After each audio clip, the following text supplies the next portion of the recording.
Alright, so we've got one more Tuesday tip for you. This one's going to be a short one, pretty simple, but really useful and comes in handy. So we're going to do edge flow in Maya and how that can be used. So let's say, take this for example, take a cylinder, we'll give it 4 side, let's give it 8 sides, and let's say we wanted to make this thing higher poly, or let's say we had a low res we made that it was a little too low res, and we wanted to come back and add some edge loops. So one option for that would be to select our edges here, come down and connect our components, but you can see that it doesn't round anything out. Now the option would be for us to select all these extra edges, go to top view and scale out. This way we could eyeball it and guess. But what I want to show is how you can kind of do both of those things at the same time. So I can select both edge rings and using the same connect tool, but this time I'm going to go to the option box.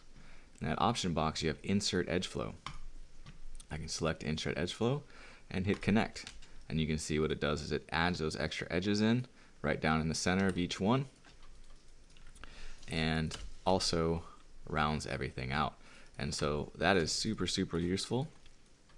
I use it all the time. I use it a lot of the time on like spheres and rounder things. Maybe I've gone too low res, I've deleted every other one, and that works for most of it, say this shape down over here. But when I get up to the top, I feel that it doesn't follow the silhouette well enough, and that I should add a couple extra loops. So I can do that again by selecting this edge ring, connect, and my insert edge flow is already on, so it's going to do it every time, and it can round those things back out. Another option I have is to do it with the insert edge loop tool, where you would click through to add edges.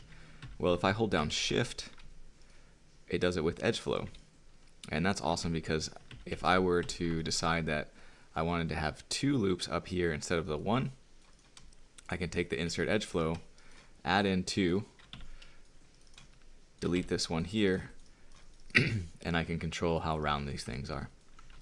So that's super useful. There's also one more spot you can do it.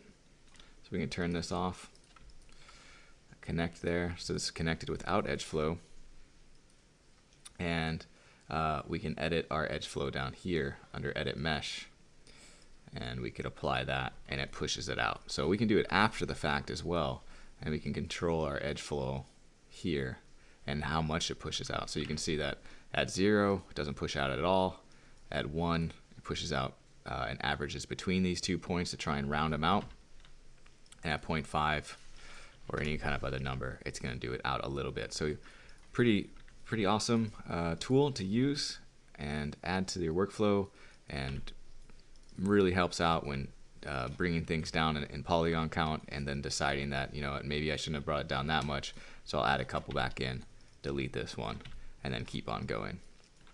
So again, you can hold with the insert edge loop tool, you can hold down shift and it inserts with edge flow.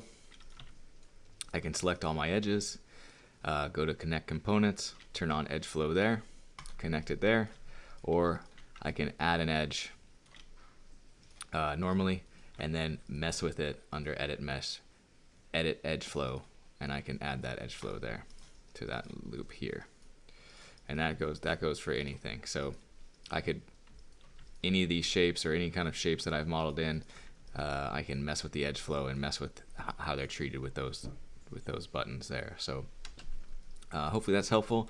I find a lot of use in that. I didn't know about it until I kind of randomly clicked on an option box for